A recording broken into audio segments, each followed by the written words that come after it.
Hello everyone, good morning. কেমন আছো তোমরা সবাই? আশা করি তোমরা সবাই খুব ভালো আছো আর আমিও খুব ভালো আছি। পিএসডি ব্লগে তোমাদেরকে সবাইকে আবার অনেক স্বাগত জানাই আর অনেক ভালোবাসা জানিয়ে এখন থেকে তোমাদেরকে সাথে নিয়ে ব্লগটা শুরু করছি। আর এখন ওই সকাল তোমার ১০টা মতো বাজে। তো মামার বাড়ি যেহেতু ঘুরতে গেছিলাম, তোমরা আগের ব্লগে সবাই দেখেছো। রাস্তাগুলো তো কি ভালো লাগে। আমাদের বাড়ির রাস্তাতে এরকম দুই পাশে গাছপালা থাকেই না। আর এখানে দেখ কি সুন্দর গাছ। এই রাস্তা দিয়ে আগে কোনো টোটো চলতো না। তো তাই আমি এখনও ভেবেছিলাম যে হয়তো রাস্তা দিয়ে কোনো টোটো চলে না। তাই আমি রেডি হয়ে রাস্তায় দাঁড়িয়েছিলাম। কিন্তু এখন রাস্তাটা এতটা চলতি হয়ে গেছে যে দাঁড়াতে ভাবতে পারিনি বেলা দুপুর ৩:৩০ সময়তে আমরা টোটো পেয়ে বাড়িতে চলে আসবো। তো টোটো যখন পেয়ে গেছি, রেডি হয়েছিলাম, তাই কিন্তু আমরা দুপুর বাড়িটা এসে গেছিলাম।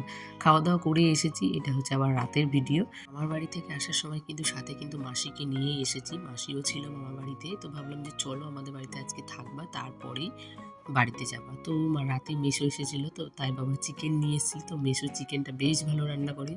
তো মেসোকে দিয়ে চিকেনটা রান্না করা হয়েছিল।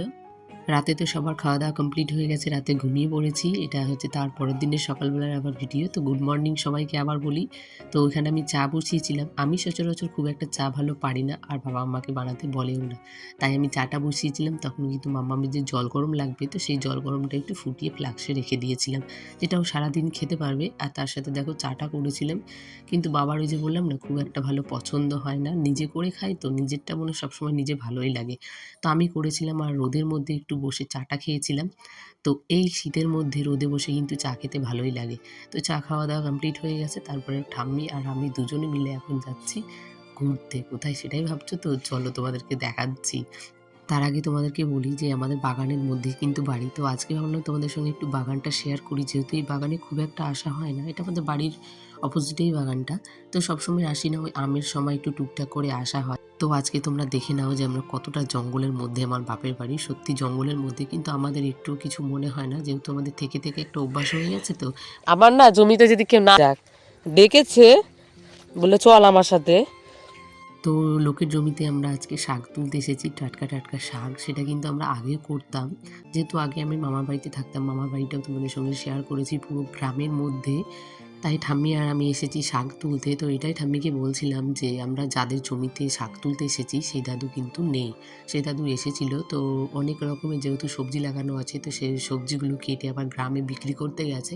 তো বললো আমাদেরকে তুলতে। তো আমি আর ঠাম্মি দুজনে মিলেই তুলছিলাম। তাই আমি বলছিলাম আমার একটু খারাপই লাগে। আর তোমরা অবশ্যই জানিয়ে তো টাটকা সবজি খেতে কার ভালো লাগে। ও ঠাকুমা একটু তাকাও, আমরা লোকের জমিতে চুরি করতে এসছি। তাই দাদুকে বললাম যে আমরা আসবো। তাই দাদু বললো যে আমি বাড়িতে যাচ্ছি, তোরা তুলে নিয়ে আয়। যে ঠাকুমা এখন তুলছে, আমি আর ঠাকুমা দুজনে মিলে তুলে নিয়ে যাবো। তোমাদেরকে দেখাচ্ছি ছোট ছোট রায়ের শাক, দারুণ লাগে। এবার তাকাও, তোমাকে তাকাতে বললাম তখন তাকালা না। কি করতে এসছে লোকের জমিতে? ঠাকুমার আবার হাসি হচ্ছে। ঠাকুমা আবার জিজ্ঞেস করছে কাকে বলছি। তো ঠাকুমা আর আমি এখন শাক তুলতে এসেছি, ওই রায়ের শাক। কচি কচি ভালোই লাগছে। তো তোমাদের সঙ্গে যাবো, দিয়ে দেখাবো। এই যে আমরা মাঠে কীর্তি করতে এসছি এখন, আর লোকের জমিতে চুরি করতে এসছি। চুরি না বলেছিল, তো দাদু চলে গেছে আর আমরা এখন শাক তুলছি। তো চলো তোলা হয়ে যাক। তো এই তো হচ্ছে সেই জমির মালিক। তো যার জমিতে আমরা শাক তুলতে গেছি সেই দাদু, বললাম না যে গ্রামে গেছিল সবজি দিতে। তো দিয়ে আবার এসে গেছে। তো আমাদের সঙ্গে একটু বললাম যে দাদু তুমি দাঁড়াও, একটু ভিডিও করে দিই তোমাদের দুজনের। তোমাকে পুরো শাক তলানি মনে হচ্ছে ঠাকুমা এখন। দেখো দেখো, তোকে পুরো আর শাক তলানি মনে হচ্ছে।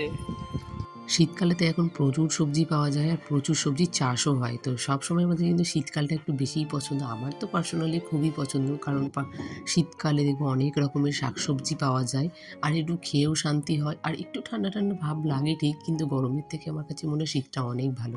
তো এখানে দেখো তো এই ছোট যে চারা গাছগুলো, সেগুলো কিসের তোমরা অবশ্যই কমেন্টে জানিয়ে তো। ছোট গাছ। তো স্নান করে এসেছি এখন ছাদে। তো জামা কাপড়গুলো এখন মেলে দেবো। মাম্মামের কয়েকটা জামা প্যান্ট ছিল, তো সেই জামা প্যান্টগুলো আর আমি যেগুলো স্নান করেছি সেগুলো। জমির থেকে এসে কিন্তু আমি স্নান করে নিয়েছি। তার আগে কিন্তু মাকে আমি শাকটাকে ভালো করে বেছে তা কেটে তারপরেই দিয়েছি যে স্নানটা আমি সেরে আসি, তাহলে কি বলো তো, বাপের বাড়িতে আসলে না একটু অলস হয়ে যায়, কাজ করতে ভালো লাগে না, আর মনে হয় যে এই করছি সবার সাথে গল্প করতে করতে, কথা বলতে বলতে মনে হয় কখন যে সময়টা কেটে যায় না সত্যি বোঝাই যায় না। তো আমিও তাই বাইরে সবার সাথে রোদে বসে একটু গল্প করি, তো কখন যে বেলা বেরিয়ে যায় না বোঝাই যায় না। তো মা বললো যখন আমি বাইরের থেকে এসেছি তাহলে স্নানটা সেরে নিই একেবারে। তাই স্নানটা সেরে নিলাম, আর মামামের কিছু জামা কাপড় ছিল সেই জামা কাপড়গুলো একটু কাচাকুচি করে দিলাম। আর মা যেহেতু সকালবেলা সব কেচে দিয়েছিল সেগুলো একটু আমি মানে ঝেড়ে ঝুড়ে একটু উল্টে পাল্টে দিলাম, তাহলে কি তাড়াতাড়ি শুকিয়ে যাবে। আর শীতের বেলায় তো খুব তাড়াতাড়ি রোদ চলে যায়, তাই আরও একটু ঝেড়ে ঝুড়ে দিতে হবে। আর এই যে এখানে ব্ল্যাঙ্কেটগুলো মা একটু রোদে দিয়েছিল। আর এখানে দেখো আমার বিছানাপত্রর কি অবস্থা। তো সকালবেলা ঘুম থেকে উঠে বিছানাটা পরিষ্কার করা হয়নি। তো আজকের ভিডিওটা আমি এখানে এন্ড করছি। ভালো লাগলে সবাই একটা করে লাইক করে দিও আর কমেন্ট করিও, আর নতুন কেউ এসে থাকলে চ্যানেলটিকে সাবস্ক্রাইব করে দিও। দেখা হবে আবার একটা